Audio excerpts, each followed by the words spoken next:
Everyone, I will start all about the machinery है ना. He will start. ये the point of first point. कि first point में हम लोग का AC है, AC current source. जो AC current source का मशीन हमारे पास यहाँ पे उपलब्ध है, जिससे हम लोग AC मापेंगे. तो AC हम लोग के पास करंट कार्ड होते हैं. करंट कार्ड से निकाल करके फिर हम लोग AC का सेंसर जो है इसमें देंगे है ना, जिसका वैल्यू होता है 0 से 600 का. 0 से 600 का वैल्यू होता है. There are 3 types of CS. हम लोग के पास 3 टाइप के सेंसर होते हैं, जो 0 से 3 होते हैं और 0 से 10. लेकिन 0 से 3 और 0 से 10 जो होते हैं वो DC का होते हैं. किस चीज का? DC का सेंसर होते हैं. और 0 से 600 जो है ये AC, इसको हम लोग मानते हैं. They are one. ये मशीनरी के बारे में जो AC और AC सिर्फ देंगे. दूसरा का मशीन यहाँ पे हम लोग का है DC आइसोलेशन. जो DC आइसोलेशन के लिए उपलब्ध है यहाँ पे. तो आइसोलेशन हम लोग के पास भी 4 टाइप्स के होते हैं. एक होते हैं AC ट्रांसड्यूसर जिसको हम लोग बोलते हैं. एक होता है DC ट्रांसड्यूसर. दूसरा होता है 0 से 10 एंड 0 से 100 एंड 0 से 1. ठीक है.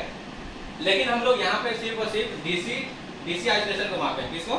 DC आइसोलेशन, जो जिसका वैल्यू होता है हम लोग का 150 वोल्ट, जो इस मशीन के द्वारा हम लोग मापते हैं. ठीक है. और तीसरा में हम लोग DC आते हैं या पॉइंट पे, DC आइसोलेशन जो यहाँ पे है इस मशीन को, ये DC आइसोलेशन जो यहाँ पे उपलब्ध है हम लोगों को यहाँ पे उपलब्ध है, जिसे हम लोग DC आइसोलेशन जिसका वैल्यू हम लोग का जो आइसोलेशन होते हैं वो 0 से 10 और 0 से 150 वोल्ट का होते हैं. तो उसको हम सिर्फ और सिर्फ DC से मापते हैं, जो यहाँ पे हम लोग का. दूसरा हम लोग आते हैं कि AC आइसोलेशन 150 वोल्ट का, जिसको हम AC आइसोलेशन को मापने के लिए हम लोग का ट्रांसफार्मर जिसको बोलते हैं, जिसको सिर्फ और सिर्फ AC आइसोलेशन के लिए, किसके लिए यूज किया जाता है? AC आइसोलेशन के लिए.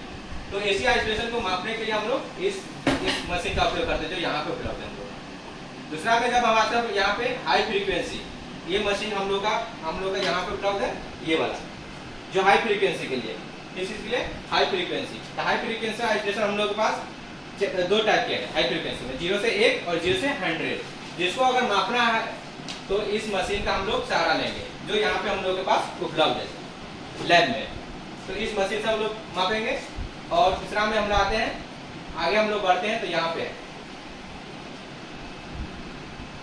जो नीचे में हम लोग का दिया हुआ है ये वाला मशीन जो यहाँ पे है, जिसे हम लोग आउटपुट लेते हैं. ठीक है. इससे लेते हैं आउटपुट और फिर इसको कन्वर्ट करें. तो आउटपुट लिए यहाँ तो हमने डायरेक्ट लाइन दिए है ना, लाइन से जो भी है इसको लाइट दिया, ऑन किए, और यहाँ से आउटपुट 24 वोल्ट को हम लोग FTU को दिए. किसको दिए? FTU को दे दिए. तो आज के लिए यही है हम लोग का सेंसर. और दूसरा का हम लोग जानते हैं किसी चीज के बारे में, तो ये कलामीटर हम लोग के पास उपलब्ध है, जिससे हम लोग वोल्टेज और करंट की माप करते हैं. किस चीज के लिए? वोल्टेज और करंट का. तो हम लोग जानते हैं कि यूज ऑफ कलामीटर है ना, यूज ऑफ कलामीटर के यूज करने के लिए यहाँ पे दिया होता है कि यहाँ पे ये जो ऐसे हम लोग रखते हैं मशीन को. ठीक है. तो ये है कि DC करंट है. ठीक है. DC करंट है और इसको हम लोग बोलते हैं DC करंट. बस इतना ही.